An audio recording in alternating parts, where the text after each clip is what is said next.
Hello everyone, শুভ সন্ধ্যা। সন্ধ্যেবেলায় আমার যুদ্ধ শুরু হয়ে গেছে। শানকে প্রত্যেক দিন এইভাবেই মেরে ধরে বকে আমাকে পড়তে বসাতে হয়। আশা করি তোমরা সবাই খুব ভালো আছো, আর আমিও বেশ ভালোই আছি। তোমরা কারা কারা এইভাবে তোমাদের বাচ্চাদের পড়াও প্লিজ একটু কমেন্ট করে জানাবে।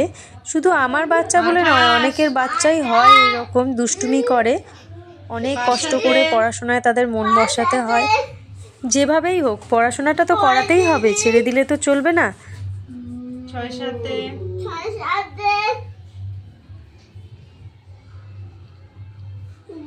42 এখানে তাকিয়ে পড়। 4 এ 2 42 হয়।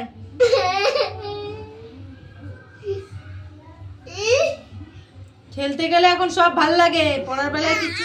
শান্ত ভিডিও করা দেখলে পরেই ও রেগে মেগে সেখান দিয়ে চলে যায়, একদম ক্যামেরার সামনে আসতে চায় না। ওর বাবা ক্যামেরা করছিল বলে ও ধপ করে শুয়ে পড়লো। বাচ্চাদের দেখবে সব কিছুই ভালো লাগে, শুধুমাত্র কি ভালো লাগে না, পড়াশোনাটা। ও খেলতে যাবে, সারাদিন খেলা করবে, সবসময় খেলা করবে, তাতে কোনো এনার্জি ফেল হয় না। যখনই পড়তে বসবে তখনই দেখবে ওদের অনেক অনেক এনার্জি লস হয়ে গেছে, শুয়ে পড়ছে, হাত ব্যথা হয়ে যাচ্ছে, এখানে চুলকাচ্ছে, ওখানে চুলকাচ্ছে, আরো কত কিছু। তারপরে দেখো তোর বাবার সঙ্গে ফাইটিং শুরু হয়ে গেছে। ক্যামেরাটা করছিল যার জন্য বললাম যে শুয়ে পড়েছিল, তারপরে এবার ব্যাস ফাইটিং শুরু করে দিয়েছে। এই লেগে যাবে কিন্তু, দম আটকে যাবে বাবার।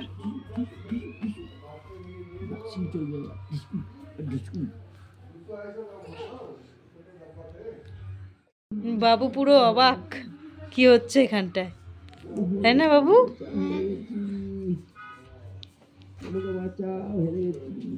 এই যে আমাদের বাবু কত বড় হয়ে গেছে, সেই ছোট্ট পুচকি বাবু এখন কত বড় হয়ে গেছে। তো পড়াশুনো শেষ, এখন এসেছি আমাদের ডিনারের জন্য। রুটি হচ্ছে, তো শান দেখেছই তোমরা, ও রুটি লুচি সবই বেলতে পারে ভালো করে।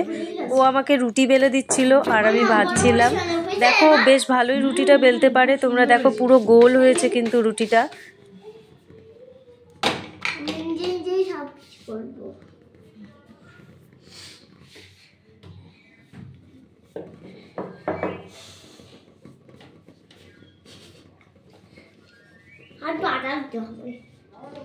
আমার ভগবান, আমার কপাল, এত আটা দিস না। নিবেন তাড়াতাড়ি, এটাই লাস্ট। চিল্লাবি না।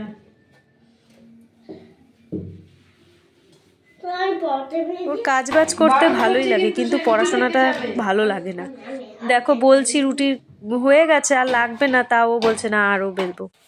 তারপরে আমাদের খাওয়া দাওয়া হয়ে গেছে। এবার আমি রাত্রিরে বাসনগুলো এইভাবে মেজে টেজে রেখে দিই, যাতে কালকে সকালের কাজটা করতে আমার অসুবিধা না হয়। কারণ সকাল সকাল উঠে দেখবে বাসন মাজতে ঠান্ডার মধ্যে একদম ভালো লাগে না। বাসনগুলো ধোয়ার পরে পুরো রান্নাঘর মুছে টুছে আমি ভালো করে পরিষ্কার করে রেখে তবেই ঘুমাবো, তাহলে কালকে সকালে উঠে তাড়াতাড়ি কাজ বাজ সারা যাবে। যেমন সকালে উঠেই আমাকে টিফিন বানাতে হয়, রান্নাঘরে ঢুকতে হয়। তো আমি ভাবি যে রাত্রিবেলায় কাজটা সেরে রাখলে, পরিষ্কার করা থাকলে রান্নাঘরটা অনেকটাই সুবিধা হয়। তো এই যে আমার রান্নার বাসন মাজা হয়ে গেছে, ঘরটা মুছে নিচ্ছি। তো তোমাদের কাদের কাদের আমার আর শানের এই খুনসুটি ঝগড়া মারামারি আর কাজবাজ ভালো লাগলো অবশ্যই একটা লাইক করে কমেন্ট করে দিও।